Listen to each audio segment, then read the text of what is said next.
Got you now. Thanks. Okay. Thanks, Simone. Perfect. Yeah, got you. Thanks. Nice one, Simone. Appreciate it, man. Dobbo, if we could just start with me quickly. Third week in a row, bonus point right at the end.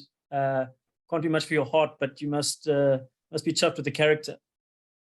Yeah, I thought the way we got up off the canvas this week was very heartening. The way we defended, so I thought we could have done probably, if we were a bit more accurate, could have got the bonus point a bit earlier, but Zebre were a tough team.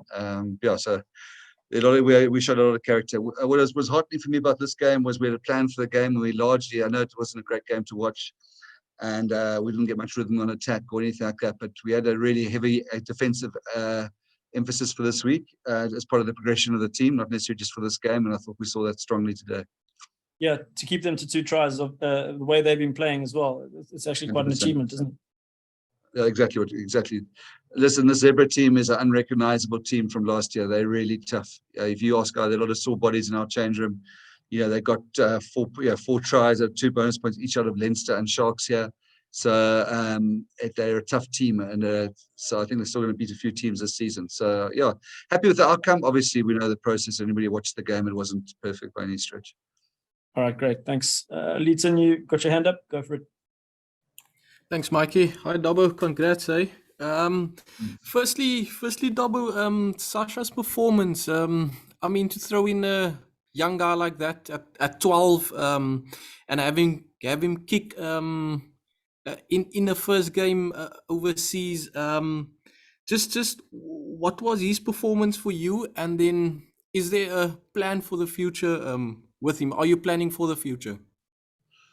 Yeah, look, I think he's integral to the future of this team and the union. I thought he was absolutely outstanding today. He's so competitive. His work rate. He's very special. We took a bit of a sort of trying to grow him, gave him the goal kicking, which I think he did really well. Look, our plan with him is probably to let him settle around there for a while at 12, and then obviously I think his longer term thing, it could be one of the better flyers in this country. But very, very excited. Very excited about all these youngsters that we've got, as I said before, whether that's Suleiman Hartzenberg, Imad Khan, Connor Evans, Paul de Villiers. We are really excited about the future.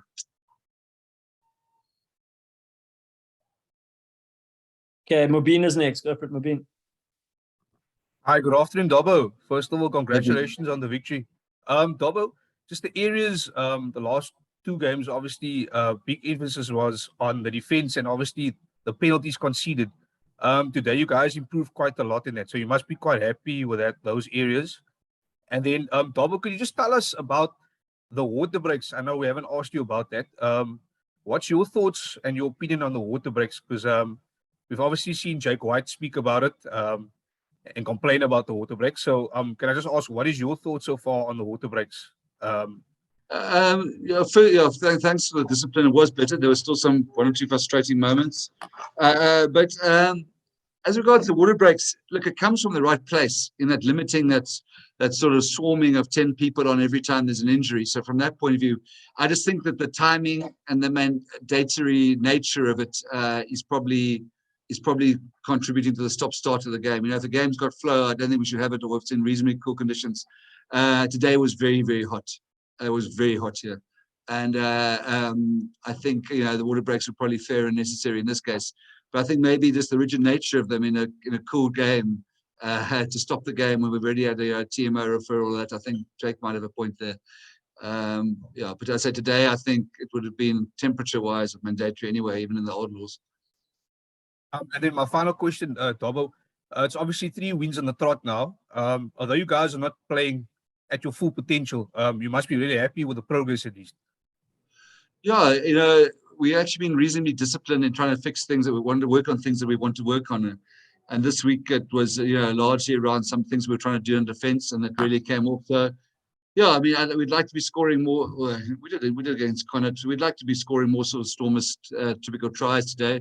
But I think, the Bulls will tell you, the Sharks will tell you, the Lions will tell you, it's not an easy place to come to for some reason. So, we knew that given how the Zebre have evolved their game and how that they're attacking kicks and their offloads and all that sort of stuff, we felt that if we got into our sort of typical game here and maybe got a bit of loose with the ball, we could be giving them sort of oxygen, you know. So that's why we sort of try to squeeze a win here, and also thought it'd be good for the growth of the team. But definitely next week we'd like to see a bit more flow and attack, and that's probably our next step.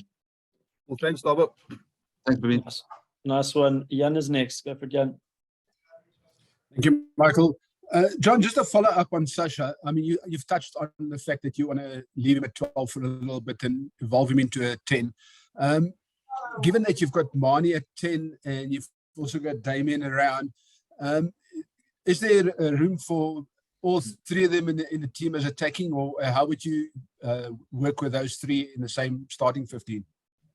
Yeah, I think with that's a good point. I mean, Sasha was outstanding today. He doesn't have to start every game now, and what will probably be his breakthrough season. Mani is definitely our number one fluff.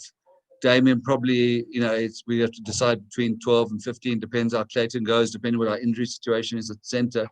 But it's not impossible to see Mani 10, Sasha 12, and Damien at the back. If Clayton's not around. So we've talked about so often. I see, what actually amuses me. Some of the feedback around our selection this week. How do you leave Marvin Orie out for such a game like that? It's really an education journey that we have to understand that we're going to be playing squads this season, and the more depth and capacity. So now, if you think about Sasha, he's exposed at that level. He's got confidence. He's very good. Whether it means he starts next week or not, I'm not sure. But doesn't mean we're not going to be running out with our best combiner every single week. We're going to have Blommer coming back next week, Damien probably going back home. So it's just that we've got to build capacity, and I think that was a massive step forward. But in the shorter ending to the question is that he's going to be pretty much be involved in everything, unless something goes wrong in all our match day 23. Thank you. Thanks, Jan. Cool. Leedson, you had your hand up again. Go for it. Thank you. Dobbo, just on your new 13, how do you think he went? Do you feel there's still a bit of settling in to do, but he showed some good touches? Yeah. Look, I feel a bit for him in that we never sort of really got the rhythm on attack that he likes, or the space. I mean, I thought their defense was superb. I tell you, the main focus on him this week was because if you go and look, he's played a lot of wing for Waikato and Samoa, and wing at Bristol and 12, but not a lot of 13. So we worked very hard with him defensively this week on 13, where I thought he was really good today. For a guy I hadn't played that for a long time, we worked very hard on it. We did extras and all that. Not much opportunity with the ball, and I don't think our team, and that's probably our disappointing aspect of our performance. We really lacked a bit of rhythm. Even when we got a few phases, we were shoveling the ball, we weren't direct enough, we weren't generating fast enough ball, and we probably need that to see the best of him. But I'm very happy with his debut. And just despite the lack of rhythm that you say you guys got on the attack, this would most probably be a perfect game to just set the trend for your for the rest of your tour. I mean, at times you had to scrap for something, and you got the bonus point at the end. Yeah, it was very important for the tour. Those Welsh sides, what happens there. I know they haven't had the best, but Osprey's an international aid, and we wouldn't want to put ourselves under pressure on the rest of the tour.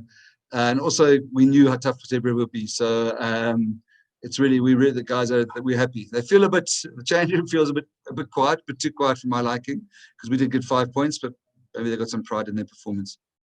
Sorry, just lastly, sorry, Kamba. Chad, what was that? 2 minutes, 3 minutes? You're gonna have to fly a hooker in with Blommer. How's that situation looking? Yeah, very sad about Chad. He doesn't deserve, or nobody deserves that. It looks like a serious bicep injury, but in 2 minutes into the game, kids in tears in the changing room. But we'll have it looked at tomorrow. But yeah, we got a couple of options in South Africa. JJ Kotz is playing tomorrow in the Toyota Challenge. Obviously, he played the final. He gets that game under his belt, and he's in really great. And he's probably definitely available. Also, a big Jade Weber could be coming to the mix. We'll see what the scan looks like tomorrow. Cool. Kamba is next. Go for it, Kamba. Well, thanks, Michael. Good day, Dobbo, and congratulations on the win. Last week, you said you didn't feel that you prepped the team well enough for that physical onslaught that Edinburgh gave. I just wanted to find out from you today, do you think the team responded well to the tactics that you wanted to employ, forgetting the fact that the rhythm was lost at times, given the changes that you had made? Yeah, look, I think this week, not we as coaches, but as a group, we got it right. We knew how to play. We thought we had a way to play against Zebre.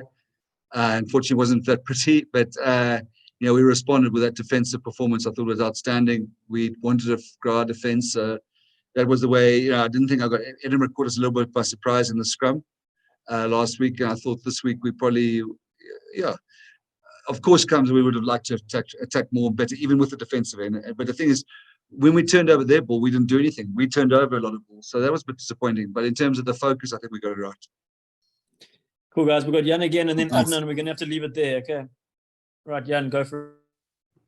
Thanks, Michael. John, sorry, you partly answered the thing about Chad. I just want to check, is there any other injuries that you'd be concerned about? Guys coming in and out? No, clean bill of health other than Chad, which is actually quite nice. 2 games now. Well, I mean, nice because Chad's injured, but for 2 games of this physicality, it's only Chad. Cool, Adnan. And any guys coming in and out? Sorry, In or out? Yeah. Look, we'll have to get a hooker out. We'll see on Monday about the guys coming in. Cool, I can make an Mikey, announcement about that. yeah. Thanks, Mike. Yeah. I'll sort that out. Don't worry, Dobbo. Yeah, don't worry about it. Thank you. All right, Adnan. Yeah, thanks, Michael. Dobbo, well done on the victory. I just want to know. Look, obviously, Sasha, the decision beforehand was that decision to kick for poles, was that planned beforehand? Yeah, look, Marnie's kicked a lot. We've got to manage Marnie's. He's got a slightly knee that locks out sometimes when he kicks. And we just thought it was a great opportunity. Marnie was on the field, so was Damon if we got ourselves into trouble. But we thought a really good opportunity to give Sasha some responsibility like that, and he didn't disappoint. I was probably more trying to protect Marnie at the same time trying to give Sasha some exposure. Yeah, so you obviously got good exposure and confidence. I just want to know, when the guys have penalty advantage, do you think maybe sometimes you guys must give it a go more instead of putting a kick through? Completely agree with you. I think we have to find a balance between the crazy kick. I thought that's where we were really poor. Crazy kick through, or just going to bash it up off with forwards off 9. We need to strike properly. Something we definitely need to work on. What teams are very good. What teams, and I raised it actually at the preseason URC conference, is when you get advantage, teams are quite good at killing it now by giving the second penalty. Especially at scrum time. Like you've got the scrum advantage. Didn't happen today really. And then they'll dive in at the number 8's feet to stop you striking. But that's something we need to work on, definitely. I think we're not the only team in that respect. Yeah, thanks. Cool, nice one. Dobbo, thank you very much. Good luck with the trip to Wales. Thanks. Yeah, and thanks, Simona here. Thank you. Cheers, guys. Simona, you're a legend. Bye-bye. Thanks a lot. Mark, they got a proper media guy here, not like...